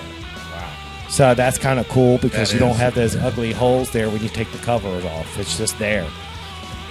So that was cool. And it was loaded with a lot of springs in it. The bridge was flat on the guitar. So Eric's like me, man. He just likes the bridge to ride on the body. That way you don't actually get it out of tone pulling up on the tremolo instead of just going down on it. You know? Right. So that I highly suggest all Strat players do that. Get those bridges flat to the body. You're going to save yourself a lot of tuning issues. So let's talk tech specs real quick. All right. It's a semi-hollow body type. It's a right-handed model. They call it the Stratocaster. 6 strings, Adler body, nitro lacquer gloss finish on the body. The 2-color sunburst was the color I had here. The neck material, of course, was maple. I said the neck shape's the 57 soft V. 12-inch radius, black dot inlays, 21 medium jumbo frets. It's got a scale length of 25.5 inches with a nut width of 1.65 inches. It's a bone nut material, so it's the finest of grade. And it's got the 6-saddle vintage style synchronized tremolo system. The tuners are vintage style staggered tuners from Venter, so it's easy to restring. Of course, it's got the 3 Eric Johnson single coil signature pickups, and the controls are 1 volume, 2-tone, and a 5-way pickup selector switch. And it comes with a hard shell case, man. Beautiful. So what? Guess the price. I'm gonna see. All right. Here we go. We're at the part of the Guitar of the Week that everybody looks forward to. Yeah. It's the price game. Here with Dan Alden. I'm gonna go with $3,000. You're high. Really? You're high. Damn it. Let's see if I have the. Here it is. Don't tell me. $19.99. Wow. Well, I definitely went $1 over. Yeah, you went 1,000 over. So we just created $1,000 worth of value right there alone. Yeah. You thought this was every bit of 3,000 because it was a Fender USA Eric Johnson signature model Exactly. case. $19.99. The attention to detail in this thing. Yeah, it was an awesome guitar. I had a really nice weekend with it, man. That's a great price. Really nice weekend with it. I look forward to this weekend's Guitar of the Week. I love the Guitar of the Week segment. I was just going through my archives of Guitar of the Weeks, man. It's been over 50-some guitars now. Wow. That's graced the studio. Yeah, documented. Documented, man. I've strummed some guitars, man. I'm a guitar guru, man. You know. I'm into this. This is what I do. It's like this show really helps complete me as a person now. Yeah. Because I'm a guitar junkie, man. Exactly. And we're out here talking about guitars every week. And the Eric Johnson semi-hollow body Strat, man. I'm blessed to play it for a weekend to get to talk to you guys about it. Yeah. And I just want everybody to go to Island Music, especially now in this day and age, what's going on out there. Mm-hmm. Any kind of side cash you can spend with them, they're going to need to keep the place going, This is time and need. We all got to step up. We all need strings. Just make sure you plan your trip around that. If everybody can commit to doing that for a while, got to help out our local guys, man. Yeah. I get times are scary right now, but it'll pass. I mean, that's one thing, man. It'll pass, and we'll get back to this, man. But that's Guitar of the Week, man. What do you think? Awesome piece, man. Thank you, Island Music, for supplying that beautiful guitar. It's great, man. Perfect, man. Well, dude, I think we're going to take a break, reset back up, come back. We're going to do the 2 for Tuesday shout-outs presented by Jesse Wickline, Allied Renovations. Yep. And then we're going to get Chris Hopeful on from Changing Scene. What do you think? Let's do it. All right, man. It's Guitar Gurus with Dan and Dan, Southern Maryland's #1 choice for Music Talk Radio. We'll be right back after this. Yo, yo, yo, Albin, let's talk construction. All right, Mr. Harsher, what's up? Our good friends at Allied Renovations can offer the best value when it comes to replacing your home's exterior, whether it be your roof or facade. Did you know that? How does he do it? Streamlined operations. Jesse and his team have been part of the roofing community since 2015. Did you know that? Really? Yeah, Jesse has some of the deepest roots in our community. Did you know that? Why does that matter? Because you don't have to worry about the here today, gone tomorrow contractor schemes that are out there. Well, he's going to be around. That's some great stability. Yes, it is. So if and when the time comes, your home needs help with its roof or facade, please don't forget to contact Jesse Wickline at Allied Renovations. That number is 301-399-7031. Once again, that number is 301-399-7031. They are waiting for your call. Tattoos last forever. They're a permanent statement about your personality and style. Do you want to spend the rest of your life with ink that looks like it's been done by some junior apprentice? Or do you want a custom tattoo from Christopher Lane Tattoos? Chris has over 10 years in the biz and uses the best ink and machines in the industry. Check out Christopher Lane Tattoo's Instagram feed today and you will just see for yourself that he does some of the finest work in the Southern Maryland area. Give him a follow today and you will just marvel over the attention to detail in his work. Christopher Lane Tattoos on Instagram is your start on a pathway to tattoo bliss. Book your appointment through Christopher Lane Tattoos Instagram private messaging service for an exclusive bonus that only Guitar Guru listeners are eligible for. Follow Christopher Lane Tattoos on Instagram today. Yo, yo, yo, Albin, let's talk site maintenance solutions with Cooper Construction. Okay, great. Why are we outside? I wanted you to see how Cooper Construction's handling my site with the installation of my new septic tank system. Oh, I'm loving all this heavy equipment I'm seeing. You need this kind of equipment for this type of work. You say, do you? Yeah, man. Cooper Constructions offers complete site solutions for septic tanks and mounds, lot clearing up to 3 acres, and most importantly, stormwater management. Okay, let me get this straight. Cooper Construction offers site maintenance for lot clearing, septic systems, and stormwater management? You are correct. Does Cooper Construction have all the credentials needed for this type of work? Yes, they do, my friend. Cooper Construction has over 20 years experience in the construction world. How do we get a hold of them? That's easy. Just dial 301-683-7766 and ask for a site visit today. Again, that number is 301-683-7766. Give them a call. You can also reach them on the web at buildwithcooper.com. Cooper Construction. From site to site, they will treat you right.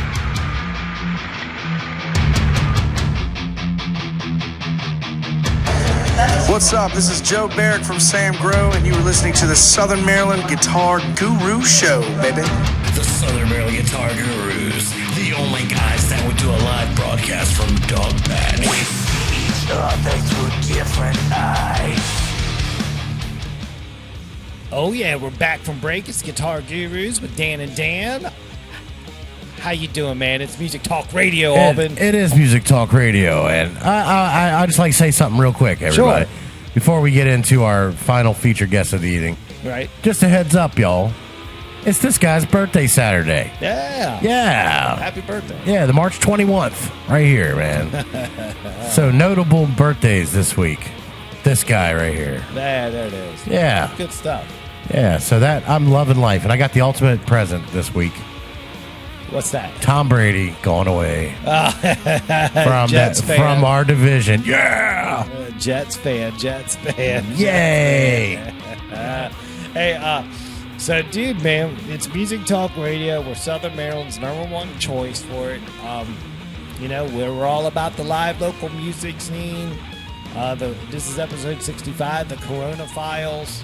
Of course, the coronavirus has everything shut down in Maryland. The governor's ordered everything closed. It's unprecedented times, but we're still here doing our thing. We're here for the community, and we're going to be. I just want to take a moment to say we're going to be here all the time for you guys. We're not going to turn our backs now. So that's right. We're available. So we're going to still be pushing our scene, talking about bands. Just we don't have shows to report on just yet. Yeah, we'll maybe get back to it. Maybe we'll get some good reports on some new music guys are working on. Yeah, man, there's good time to do it. Yeah, a bunch of time to record now. Yep. But dude, we're at the time of the show where we're going to do the Jesse Wickline Allied Renovations 2 for Tuesday shout-outs. So I'm going to pass the mic over to Dan Albin, and he's going to take it away. There you go, Dan. All right. Whoa, I caught it right there, right in the face. Okay. It's the 2 for Tuesday shout-outs brought to you by Allied Renovations, sponsored by Jesse Wickline at Allied Renovations. And anything done on the exterior of your home, give him a shout. You should see the number on the screen throughout the show during the night. And without further ado, I know things are distracted right now, guys, and I appreciate any love that you give us. So here comes our list. Yep. All right. We've got Rick Curl. Right. And Jim, superfan Kobe. Right. Those two dudes, thank you so much. Right. Shout out to my wife, Trish Galliano. Oh, there you go. All right. Yeah, that's a shout out. Anybody you want to shout out real quick? Just everyone. Yeah, I'm going to shout out Carlisa Cutney. Yeah, she always says she misses it. I think she might have made it there this time. Right. So, yeah, that's what we got. That's what we got. So, and we understand completely. Yeah, a lot of things are going on. Yeah. So, dude, let's just get the Ollie's Bar and Grill Soundstage phone system cranking one last time.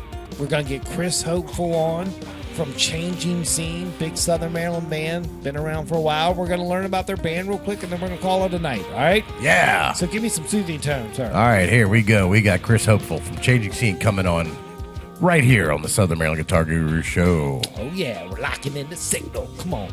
Let's get the phones cranking. Come on, Chris. Come on, buddy. The number was good. Hey. Hey, Chris, it's Dan from Guitar Gurus. You want to go on the air? Yeah, hey, how you doing? All right, dude. Well, we're here in the studio. It's Tuesday night. We're taping on Tuesday and releasing on Thursday, man. So welcome to the show. I got my co-host Dan Albin with me. Dan Albin, say hi to Chris from Changing Scene. Hey, Chris, thanks you for spending time with us this evening, buddy. Hey, thank you. The pleasure's all mine. All right. Perfect, dude. Well, dude, you're new to the show. It's your first time on, so we're going to jump right into it, man. Give us your musical backstory. Tell us why you started playing music, why you play guitar, why you sing, and how you wound up in the band Changing Scene. Well, I guess it's probably more how they wound up with me. But I started playing guitar when I was, 8 or 9. I don't remember exactly, but there was one of those old Esteban, you ordered it on TV. Yeah. One of those old classical guitars. My dad had one. He didn't know how to play, but it was just sitting in the house, and I found it. And, I just liked to make noise on it. And at the time, I have an older brother who was in high school at the time, and he was playing too. So we both kind of just, played, and I learned from him, and but I just stuck with it for a long time. I just always loved music. So I don't know. I guess the reason I originally picked the guitar up was to kind of accompany myself. So, I can remember being in 5th grade, taking the guitar to school, one of those two, and playing on the playground and stuff, and singing and whatnot. But no, so I did that, and played middle school. Met guys, and got my first electric guitar when I was in, I think, 7th grade. Right. And try to do the band thing. All the kids do that, and it was fun. And got into high school, and I met some people. One guy I actually knew from middle school. His name is JP Mudd. He's a drummer, right? And one of my best friends. We had started playing together the summer before my 9th grade year. So I'm 24 now. So that was 2008, 2009, I think. All right. So, we've been playing for, over a decade, JP and I. And then in 9th grade, we were just jamming. I was jamming with a couple different groups, and we met our bassist, Juan. We bonded over, I met him at a birthday party or something. And we bonded over, we all liked bands like Coheed and Cambria, and I showed them bands like the Mars Volta, and we all liked Led Zeppelin, the older stuff that we grew up listening to. So we would get together every Sunday and practice, and weren't really writing songs, I guess, until probably a little bit later in high school. And it's actually funny because originally I didn't want to be the singer of the band. I wanted to just play lead guitar, or something like that. And so we were looking for other guitar players, and we tried out a couple people. Nothing was really sticking. And I actually have a twin brother named Caleb, who is the other guitar player in the band, and he learned the guitar to play in the band in 10th grade. Okay. Yeah, so it was definitely something. I'll put it that way. I helped. I taught him a lot in the beginning, and man, respect teachers a lot because it's difficult.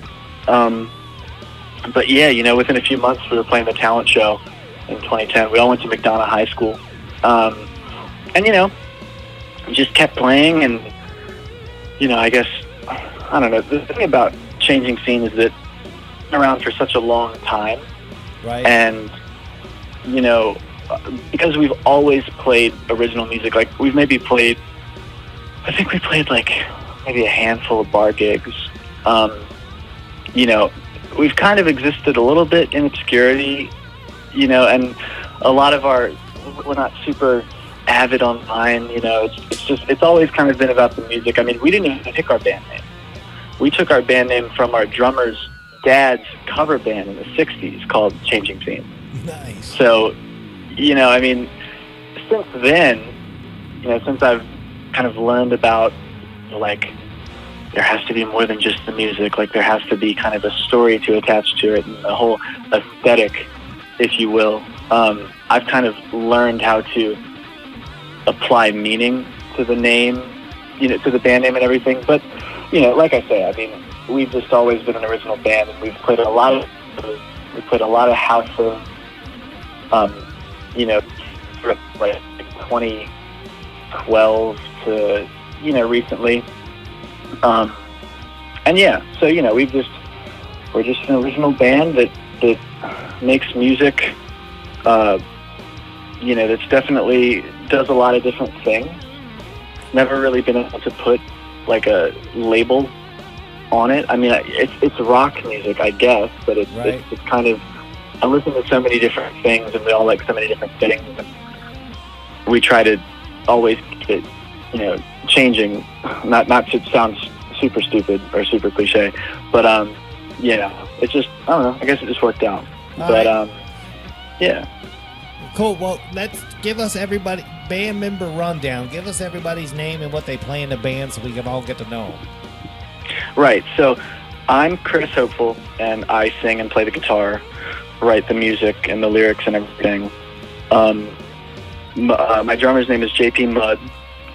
Our bassist's name is Juan Cairo. Our other guitar player's name is Caleb Hopeful. He's also my brother. Right. And then we've had various trumpet players that have played with us over the years. Most recently, a guy named, we call him Javier. That's his middle name, but he goes by Daniel Campos. And he's actually, I mean, he's kind of like a collaborator because he goes to school. He's younger than us. He goes to college in North Carolina. And so when he's in the area, he'll play with us. But, you know, and then before that, we had a trumpet player who we're still really close with, named Matt Weathersby.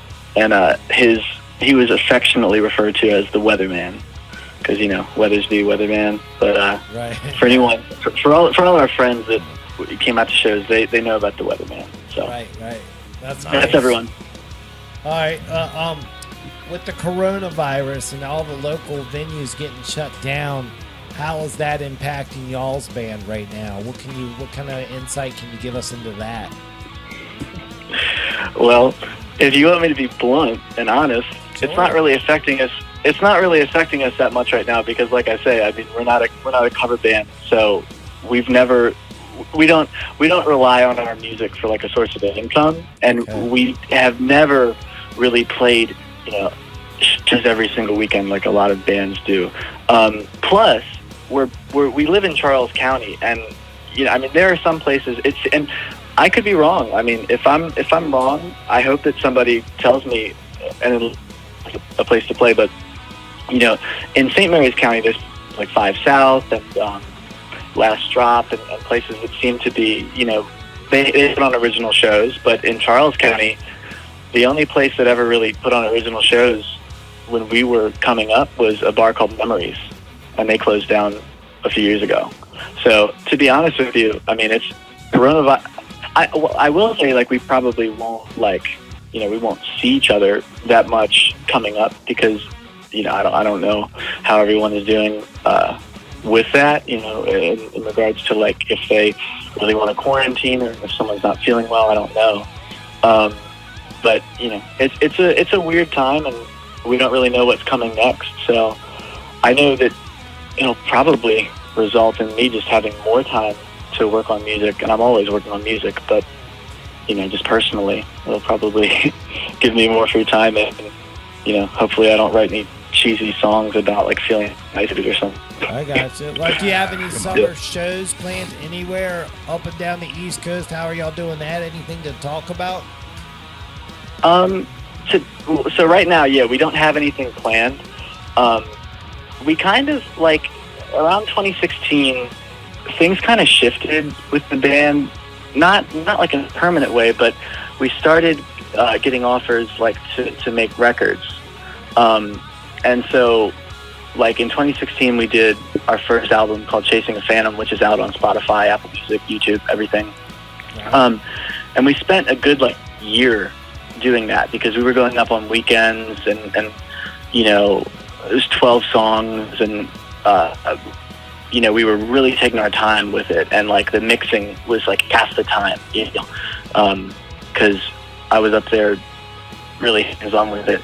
And so that took 2016 basically the whole year, and then we didn't really play many shows. And then after that, you know, we got into, you know, we definitely started playing some shows. And that's the thing, like I said, I mean, with just the Tri-County area, there's not that many places that'll be yeah, we want an original band to play, or you know, 3 or 4 original bands to each play 45 minutes. It's few and far between, and the shows scarcely ever pay. So, you know, and you were traveling at least an hour, you know, to any of those places if we're going from St. Mary's, because we all live, you know, in Charles County. And then in 2018 we did another album, and that album isn't even out yet, and it's been done since October of, I think 2018. So, you know, life is crazy. We all have jobs. Like I said, it's the music isn't going anywhere, and one thing that I've learned is that I don't really, I try not to hold myself to a unrealistic standard. I just try to know that, you know, it's not something that's going anywhere, as long as coronavirus doesn't get me or something, in which case I might need to hurry up. But yeah, it's going anywhere, and I'm hoping that when we start releasing the new music, you know, we can start to make some waves and, you know, mostly just get people's attention. That's the weird thing about putting out an album as an unknown band, is that it's just so hard to get people to care about it and to listen to it. You know, you have to do all these non-music related things, whether it's a video or whether it's, you know, a whole kind of cycle where you have all these different extra videos. And I mean, you guys know about it. You do your own podcast. Right. Exactly. You know, so there's so many non-music things that have to do with it. You know, the last year I've been learning a lot about the whole video aspect of it, and trying to kind of do that as much on my own as I can, or keep it, you know, in-house, so to speak. And it's coming along, and there's you know, lots of little hold-ups and things like that, but it's slow and steady. And you know, I'm hoping that maybe during this quarantine we can follow suit to what every musician is doing, and maybe get out, you know, a couple of songs or something to get people's attention. You know, personally, I wish that we could just put out full albums, right, and people from front to back. I can say that is how our music is designed to be. That's how the records are designed to be listened to. I grew up, you know, here I'm going to go being cliche with the statement, I grew up listening to, you know, whole albums and blah blah blah blah blah. Oh, yeah. You know, I've kind of learned that if I feel strongly about something, I should probably just do the opposite, because that's what everyone else will prefer. You know what I mean? So, yeah, dude. We grew up in a time where you listen to an album, the whole mood of the album, song selection, why that song got played first, why, you know, I get it. We know it. Yeah. Yeah, it's the best way to listen. But this has been a real awesome interview. Really got to know your band. I'll throw this olive branch out to you, man. But as soon as y'all do drop the album, let's get the whole band back on the show, do a group call, and we'll really introduce everybody to everybody. How do you think about that? Yeah, that sounds great. I mean, you know, I'm hoping to definitely do that sometime this year. Yeah. And, you know, I mean, when things chill out with the virus, I'm sure that we'll have shows booked and, you know, all that. But, you know, right now it's just kind of weird. Right. Well, dude, we got one last question for you. Then we'll let you get back to doing what you're doing. And it's our signature question. We call it best gig, worst gig. So out of your whole musical career, tell us the highlight of the best show you ever played and then the worst show you ever played. This probably... well, I can definitely tell you the best gig, and it's kind of something that we I'm going to name drop here. We affectionately, the band, have always referred to this gig as the legendary Kevin O'Leary Basement House Show. All right. It happened in 2013 or 2014 or something. Like I said, I mean, when we were coming up, it wasn't always easy to play original shows. So there were a lot of house shows when we were like late teens, in college. And we have a friend named Kevin O'Leary who used to drum in a band called Good Morning Tides. They're no longer together, but they were pretty good friends of ours. And it was at his house. And, for me, what makes the best show isn't like, oh, we played a flawless performance, or, oh, like, I really ripped that solo or didn't make any mistakes. It's just about like the memories and like the feelings that you felt. For me, music is just the emotion always takes over. It trumps everything. Yeah, that's what it's all about. We just have so many good memories of this show. I think it was 4 bands, and it was in the woods. Like, he lives down, I think, towards Nanjamoy, and it was one of those nights where it was just like, how did all these people like find this house, and are they all here? And like, how are they all going to fit in the basement? There's a couple photos of us playing where we were just kind of in like the back of, if someone had claustrophobia, they wouldn't be in there. But it was one of those shows that just stuck with us, and we have a lot of fond memories of that show. So that would probably, if I had to pick a best right now, that's what I'd probably go with. The Kevin O'Leary House Party. I love it. Yeah, the legendary Kevin O'Leary Basement House Show. It's definitely a mouthful. But, well worth it. If I had to pick a worst show, I mean, we've played lots of shows to like hardly anyone. Right. I mean, the worst show is the calamity of errors, you bop a string, fucking mic goes out, some shit like that. What do you got? Yeah. Everyone's done that. One show I probably have to say that was probably the worst, I think happened around the same time, probably shortly after that show. And we were invited to play this was back when like people would just email us and they'd be like, hey, you want to come play, really far away and do this? And like, I guess they were just looking for bands. It wasn't like we knew them. Right. It always seems like it's too good to be true, especially when you're like, a younger band and you're like, oh my God, they want us to go do this. So, but we were invited to play a brewery, I think around like Rockville. It was by the Guitar Center in Rockville. Right. And I'll get to why that's significant. But they invited us to come play, and so we drove up to Rockville, which, probably was like an hour and a half. And it was at that point, too, where we're all young, and we're trying to, like, coordinate getting shows, and, like, we haven't been driving that long, and we're stressed out, and we're driving the Beltway, and, we're just trying to not, like, get our stuff stolen. Right. But we got up to this place, and they had us in this, like, garage. And I can just remember that we were in this garage playing, and there weren't that many people there, which, is kind of you get used to it, but we were in this garage, the door was open, and they had like this kind of thing set up outside of the garage, like, I guess, tables and food and whatever. Like I said, it was maybe like 10 people. It was probably the maximum amount of people that you could gather currently because of coronavirus. Right. And, but they weren't even, like, they had invited us to play, and they had invited a bunch of bands to play, but they had invited us to play, and they weren't even, I don't remember anyone actually speaking to us about it and thanking us for coming. No one, like, was like, hey guys, thanks, come. I don't know. But they didn't acknowledge us. It was like we were just having a practice that we drove an hour and a half to just play in a garage to like no one. Wow.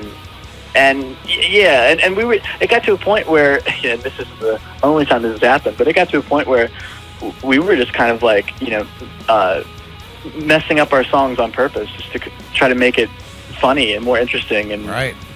But no, so we did that, and then after that we just went to Guitar Center and like skateboarded around Rockville, and so that made it kind of okay. But so yeah, that was definitely probably the worst show. Jeez. Love the candid answer right there. That's great. Good stuff.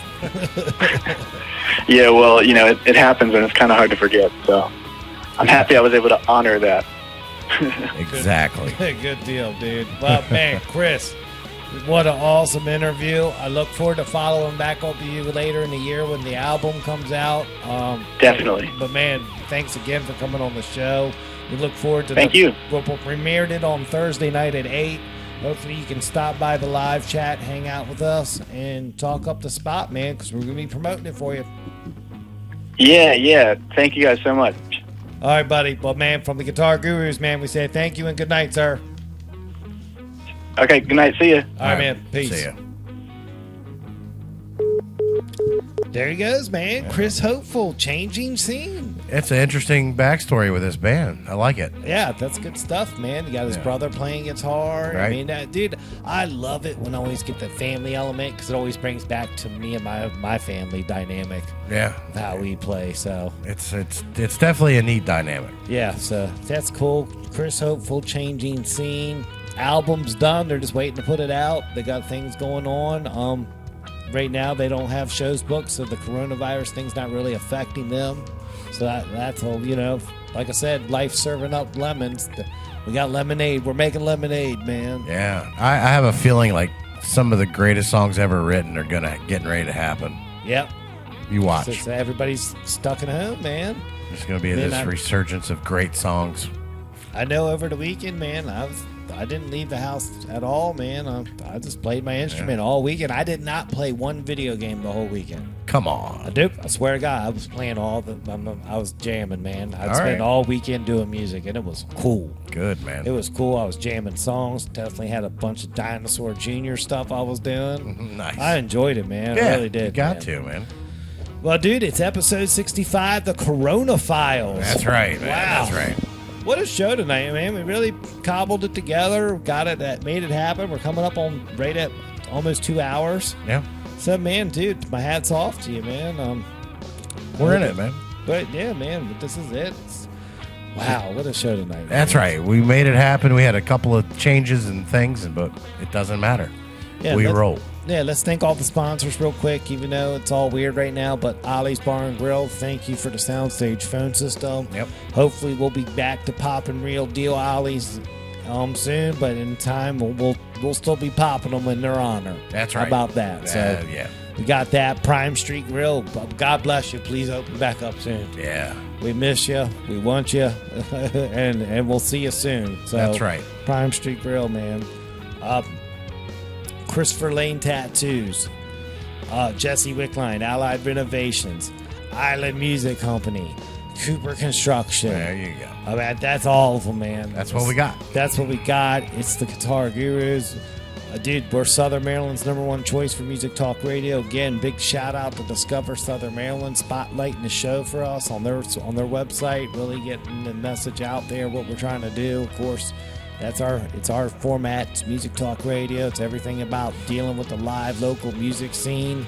And right now we're in trouble, man. It's the coronavirus. The governor's ordered everything shut down. Bars, restaurants, venues, gyms, shut down. Yep.